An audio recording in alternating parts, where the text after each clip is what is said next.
তৰফৰ পৰাও আপোনালোকক ধন্যবাদ জ্ঞাপন কৰিছোঁ প্ৰতিটো ধৰ্মৰে নিজা বৈশিষ্ট্য আছে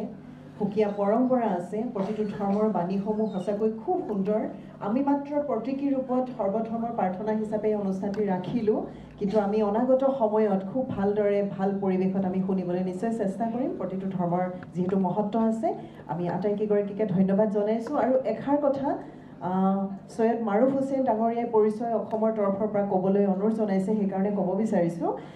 যে এই যে আপোনালোকে দেখিলে কণমানি এগৰাকীয়ে কুৰাণ পাঠ কৰিছে কিছু প্ৰাৰ্থনা তেওঁ ইছলাম ধৰ্মৰ কিছু প্ৰাৰ্থনা আগবঢ়ালে সিদিনালৈকে হয়তো ইছলাম ধৰ্মত মহিলাসকলে এনেদৰে ৰাজহুৱাভাৱে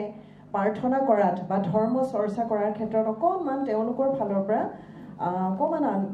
আছিল বাধা নিষেধ আছিল কিন্তু সেই বাধা নিষেধ বৰ্তমান বহুত আঁতৰি গৈছে আৰু তাৰ পৰিপ্ৰেক্ষিততে আজি ইমান সুন্দৰকৈ আমি কণমানিজনীৰ কণ্ঠত সৈয়দা নাবিহা ৰহমান আমি কুৰাণৰ কিছু কথা শুনিলোঁ যদিও বুজি পোৱা নাই অদূৰ ভৱিষ্যতে আপোনালোকে ভাঙনি কৰিবলৈ চেষ্টা কৰিবচোন ভাল লাগিব কিনো তাত লিখা আছে কিনো ক'লে তাই সেইখিনি কথা আমি যেতিয়া অসমীয়াত জানিম নিজৰ ভাষাত খুব ভাল লাগিব আপোনালোকক আন্তৰিকতাৰ সৈতে ধন্যবাদ জ্ঞাপন কৰিছোঁ আৰু আপোনালোকক আমি সম্বৰ্ধনা জনাব বিচাৰিছোঁ এই মুহূৰ্তত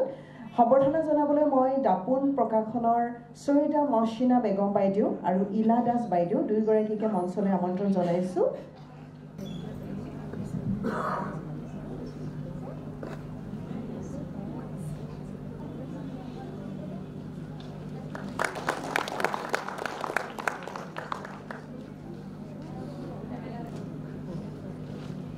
এয়া ইলা দাস বাইদেউ আমাৰ নামাৰচৰ্য দিৱসলৈ সম্বৰ্ধনা জনাইছে ইতিমধ্যে যতীন গগৈ ডাঙৰীয়া তেখেতক আমি সম্বৰ্ধনা জনালোঁ আৰু এই মুহূৰ্তত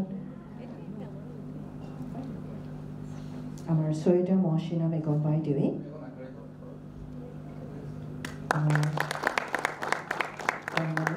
কণমানি বুলিয়ে কৈছোঁ সৈয়দা নাবিহা ৰহমানক সম্বৰ্ধনা জ্ঞাপন কৰিছে আৰু এই মুহূৰ্তত আমি সম্বৰ্ধনা জনাইছোঁ বাবা জাগিৰ সিংজী ধন্যবাদ আপোনালোকক আটাইকেইগৰাকীকে ধন্যবাদ জনাইছোঁ আকৌ লগ পাম এনেধৰণৰ মঞ্চত আমি আশা ৰাখিছোঁ ধন্যবাদ